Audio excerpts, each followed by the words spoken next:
Hi, this is the last part of Chris's journey. Here you'll get to know how, due to an injury, Chris had to leave his flourishing diving career and totally change his course of his life to join a startup at a very early stage. What you should observe is the audacity and the belief he had in himself to start new things over and over again from scratch. Can you talk a little bit about your startup experience? Like, what did your startup do, and how big was the team when you joined in? How did it grow? How did it exit, and all the story around it? Yeah, so with all startups, there's going to be some twists and turns. And I think one of the things about successful startups is its ability to pivot. So when I joined, we were a social network based on geolocation. So actually very similar to what Nextdoor is now.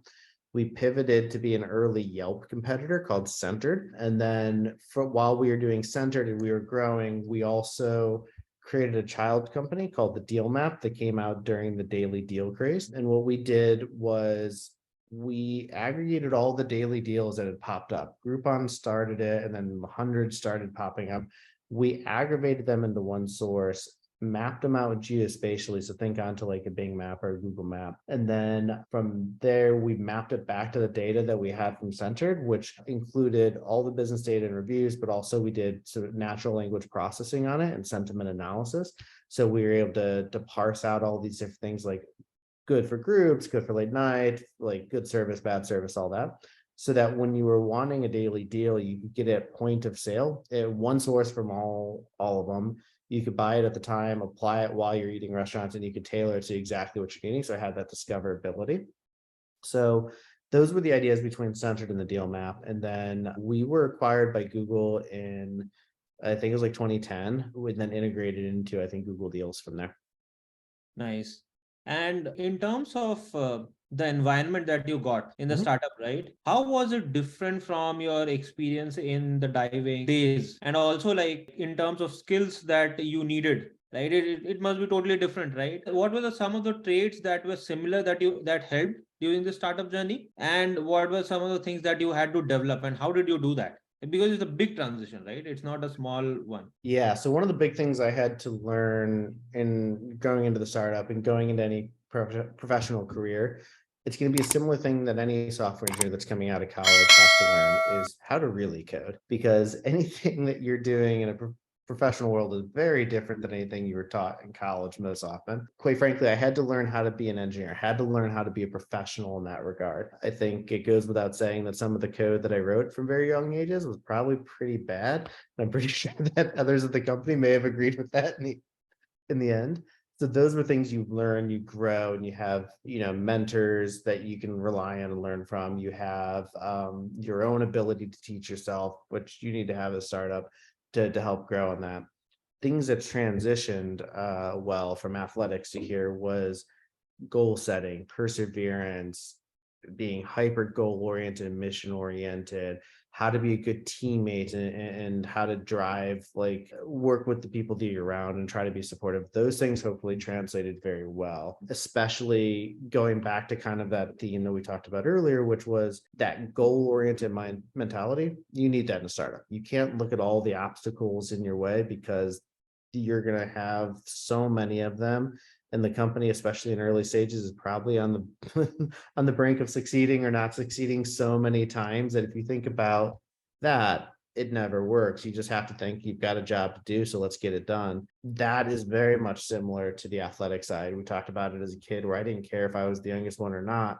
I wanted to be better than everyone. At a startup, you can't care how long your runway is or anything. You have to hit this project deliver. You don't look at the obstacles in the way. So that translated well. I think kind of the ability to have an extreme ethic, like almost to obsessiveness, translated, because at the startup we were working crazy hours, like unsustainably long hours, 100+ hour weeks every week, show up on Tuesday and like leave on Friday, sleeping under the desk a couple hours a night, cricket games with office furniture at 4:30 a.m. because you need a 15-minute break type stuff.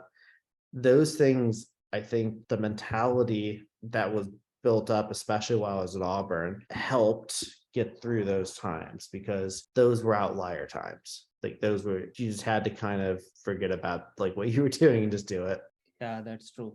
And during this time, did the memories of your diving career that you had, and also because your family is totally filled with athletes, right? Did it come to your mind often like, okay, I had this flourishing diving career and like I had to transition to this? Did it occur to you? How did you deal with those mentally? So one other thing about my family that actually becomes really very relevant here is we had a very large collection of my extended family that were athletes. I also had a lot of engineers and people that led business side. So my dad ran a consulting firm when I was growing up. So I saw that he's not my biological brother, but long story short, like his dad died at a young age. My dad became a mentor figure. I always looked at him as my brother. He was an engineer that I very much looked up to and modeled myself, and he was extremely successful. He did a startup at a young age, or like while he was in college. He was interning at this small company. That company grew into a very large company. And then from there, he, had a very successful career there, created more companies out of it, retired for a little bit, then did a startup afterwards. So I saw all these things ahead of time. I also learned from them ahead of time. So I knew not only the athletic side of things, but I also knew that tech side, that business side. I was able and very fortunate to be able to talk with them when I had any questions, talk with them when I had any need, if I needed a mentor. So the family stuff, I was very, very fortunate on the athletic side, but then also very, very fortunate as I transitioned into the career to have great examples that I could always look up to and think, how did they do this? How did they accomplish this? How can I mimic this and learn from it and make this my own? So that helped a lot during those early days. Oh, really nice. And in terms of like, you must have got in touch with a lot of exceptional people during these times, right? Can you discuss about some of the people and what are they doing now? How did they influence you, your interaction during those times? Yeah, I might not go into the full specifics on all of them, but there were a lot of people that I did meet that were very, very successful. I once again feel very, very fortunate about it. Some people that I would be able to work directly with that had successful startups before. I was working with them at the startup. They could teach me how to be, teach me how not to be, and they grow from there. And then so from some of the people from the startup perspective, some kept staying in the startup world from then till now because that's where their passions are. Some have started to had to have taught courses at Stanford on scalable like web development. Others stayed kind of within the track with after the acquisition, stayed on within Google and grew from there. So I think Shandu right now is, I think, senior vice president at Google of engineering with the Google Cloud. So they went up through that path. Jen, who was our CEO, she became like CEO of change.org. She went to Facebook or while it was Facebook and was, I think, vice president there for a while. So we had a lot of those people. Externally, I had connections that were also able to mentor me. So some of them had also been startup founders that had grown their companies into very large companies and then we're able to talk me through that part of the journey, as well as what it's like to be at a large scale company and how to grow that. And then some of them are still doing some of those things. Some have retired. Others, I mentioned my quote unquote brother. He was at the same time, he had just come out of retirement and then was doing another startup, which he then grew up to a very large size. And then that company became acquired, and he's now still involved with their board of directors, but also kind of a little bit back on the retirement side. So Do you mind sharing some names and the companies that they ended up founding and making it big, whoever you feel? yeah, some names I can share, some I might not talk through as much. So the quote unquote brother that I referred to is his name's Robert Homan. He was early Microsoft. And then while at Microsoft, he helped create Expedia during the dot-com boost. And then when Expedia spun off, he became, I think, vice president of Expedia, which became Expedia Incorporate.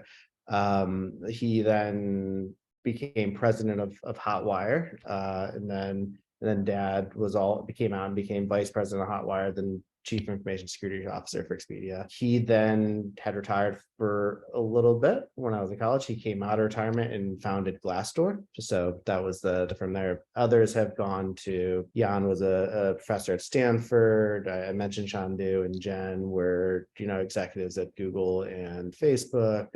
Others have had other varying degrees of success as well. Yeah, thanks for sharing it. And let's now dive into how you moved from startup world to the next phase, right? I believe you started working in some consulting firm, and I wanted to understand, like, how did that transition happen? Why did you take that step? What were you looking forward in life? Yeah, great question. So at that point, it went back a lot to what we talked about before. I was working unsustainably much. So I was a young professional, had just moved. I moved from Alabama to San Francisco. So I'm in San Francisco, but I'm working the whole time. I didn't know people. Because of that, you can't really have, didn't really have any friends, didn't really have any relationships. So I wanted to kind of claw back life balance and combine that with, we were ultimately acquired by Google. I was very convinced that we're going to be acquired by a different company, which would have caused me to have to move from San Francisco to where their headquarters would have been located. I didn't really want to do that. So combining those things together was what led me to join the consulting firm Solution Set. And then one of the things that was really appealing to me there, why I did it, was I had this very unique scenario where I was able to kind of craft out whatever balance I wanted. It was, I could work as much, I could work as little as I wanted, as long as I got things done. It didn't matter. I would be paid the exact same. And I was able to really over index on life balance. And what that would mean was I started training again. That was the time where I started going from just doing masters when I had time on a weekend to actually training every night and getting more serious about it again. It meant I was able to have I would have weekends, because when I was in the startup days, you didn't have those. There was like one point where I went, I think 6-7 months where I didn't have a day off, including nights or including weekends or holidays. And the shortest I worked in that was 12 hours in one day. I went to that to consulting where I was working standard work days. I'd have nights, I'd have weekends. I could actually start to, you know, be a functioning adult outside of the office. That was very appealing. Then that transitioned really quickly into me filling all my time with athletics again. So Oh, nice.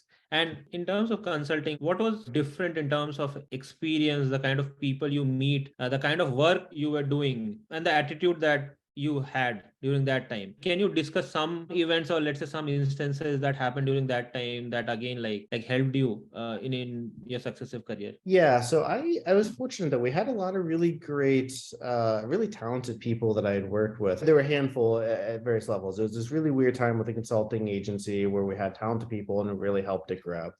The Brill brothers were two on the engineering side. We had Arthur, who was my manager there.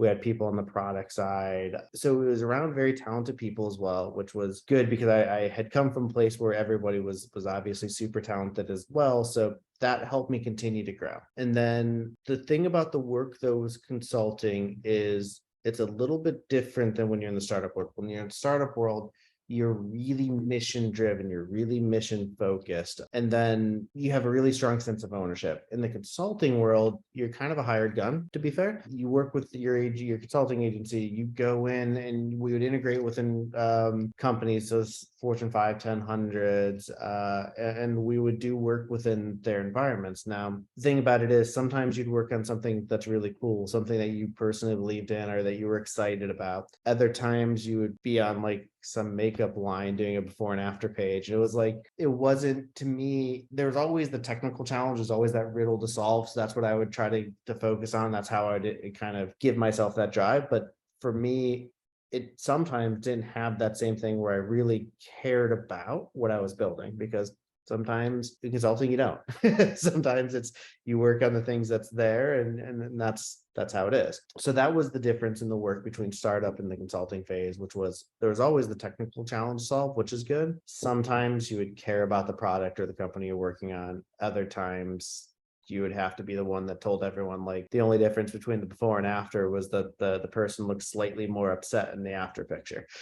So that was the difference there. Oh, wow. So this is a little bit about career, right? Apart from career, in terms of your personal life, the kind of people you interacted with, the kind of relationships you had during the whole journey, can you discuss about that? Like, how did it change? How did it evolve in the whole phase, right? What are the kind of traits that you first were important for you, for anybody, like when you talk to anybody, and how did it change over time? Yeah, that's a good question. So going back to college, especially, I was in a very hyper competitive team, right? So all people that were equally as focused on the mission. which meant that once again, similar to what we were talking about there weren't all these extra things. We couldn't go out drinking during the week. We couldn't do all these things. If we did, we'd get kicked off the teams. But what would happen is there would be like Saturday nights were the nights where we didn't have practice the next morning. So we would be college people, we'd be college students at that time. But we're also at times, if I'm being very honest, there are times where people were very famous and there were spotlights. So it was at times very insular, because if we all went out to some bar and then someone took pictures or video or something, it would end up on the news. So what you see at these times is you have a lot of athletes that become, it's very closed, very close, where if you're one of the team, you go to these like team events, team get-togethers, you can't bring other people, you can't bring even like girlfriends, boyfriends, because that way people could be themselves without having to worry about it being on the news. So that was definitely a lot of the college experience, which was a, a bunch of people in very similar situations that would get together, and it was very purposeful. Like we would never go to a frat party because that could become an issue. If there's problems there and a police showed up, that ends up on ESPN type stuff. Like you can't be involved with those things. As I graduated to and became a startup, I just didn't have time. I really didn't have many friends or many people that I knew because I was working the whole time. So I had some of the coworkers, but we were coworkers and we were also working all the time. So it wasn't like we were going out to dinners or going out and doing anything after.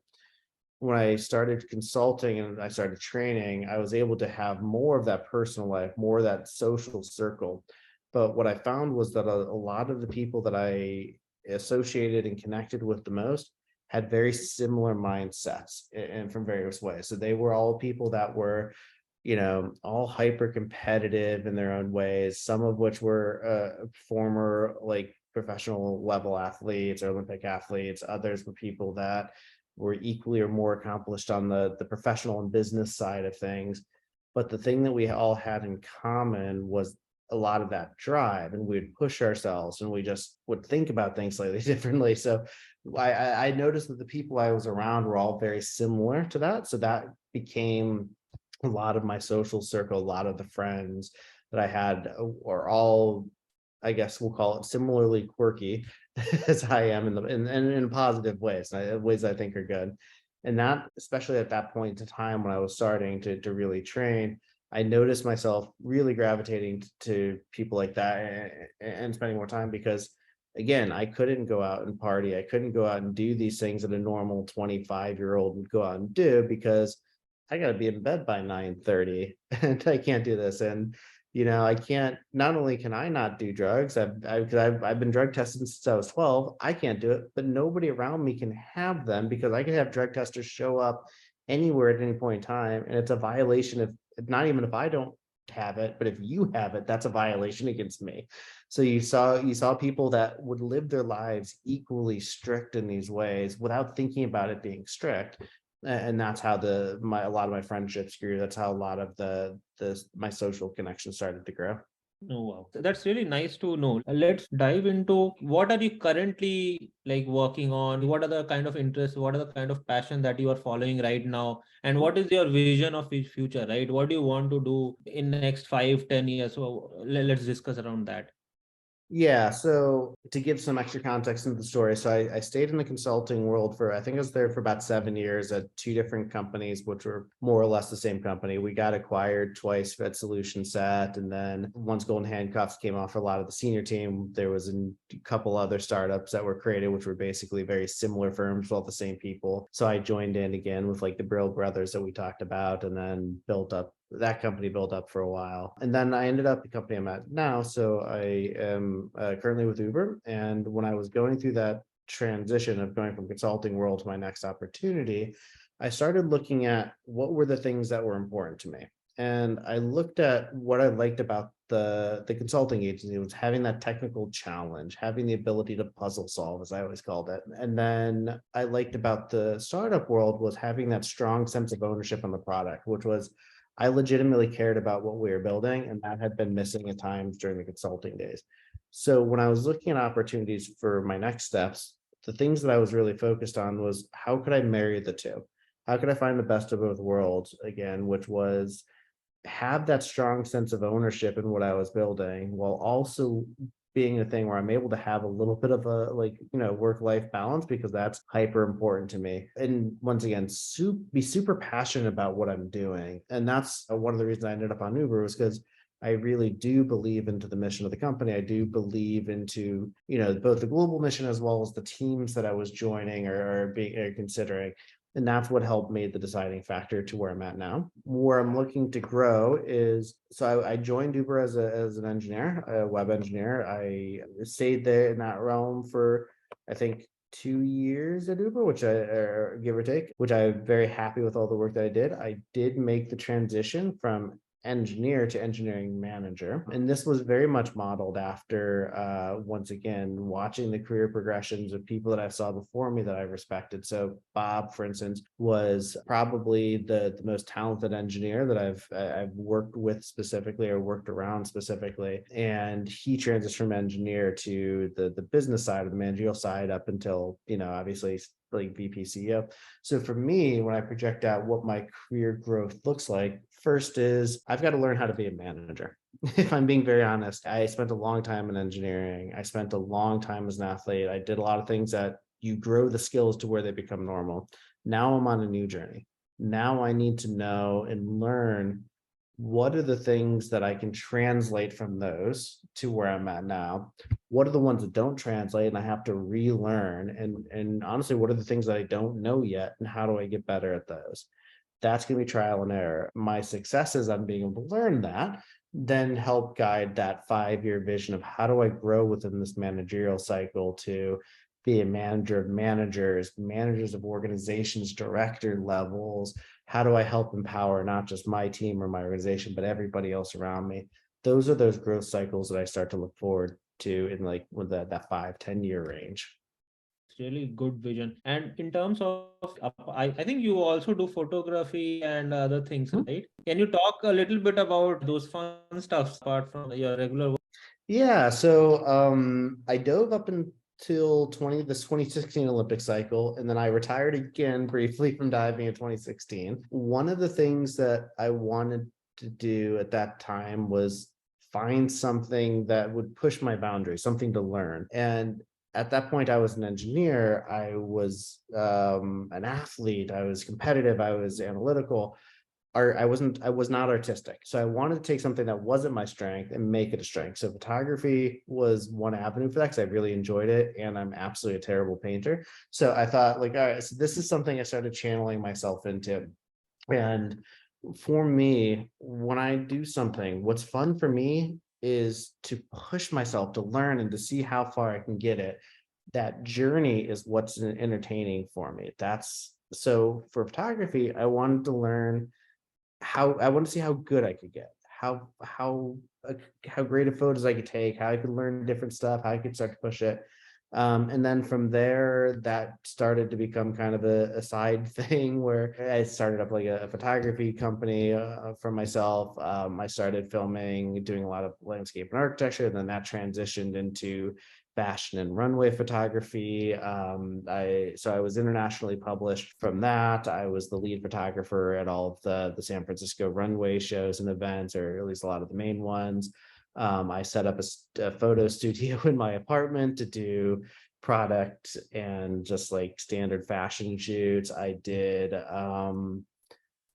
like stock photography for large companies, but I can't say the names because of NDAs, but we'll say top like Fortune 3-ish type companies. So I started doing all those things, and it came from purely my motivation to learn something and to push myself and to see how good I could get, see how far I could take it. I do that with a lot of things. It's good, bad, obsessive, whatever you want to call it. Currently, scuba diving is kind of the next big one. So I just got back from a trip where when I go on vacations now, I don't do relaxing vacations. It's 30, 40 dives in 2 weeks. And I generally try to find the most aggressive dives I can. So this time we were diving with tiger sharks and hammerheads and thousands of other different types of sharks. And to me, that's fun. And what I want to do here as I project that going forward is I want to get a lot better than that. I've considered taking it all the way up and becoming a dive master, going on more and more adventurous dives, and really just starting to get push myself further and further there. So, but that's how I have fun. That to me is what's entertaining. But Oh I've wow. done that for many different things, from photography, scuba diving, wake surfing, a lot more actually. So Oh, wow. It's super interesting how you're doing so many things at a very good level, right? You're actually pushing your boundaries, and like I've seen people, they are not able to handle two things at a time. It's super interesting how you're able to push in multiple directions at a time, right? So one fun question. Let's say you get a chance to go back in your life, right? What is something that you wish may have changed or you could have done differently that could have had different outcomes, right? What do you wish would have changed?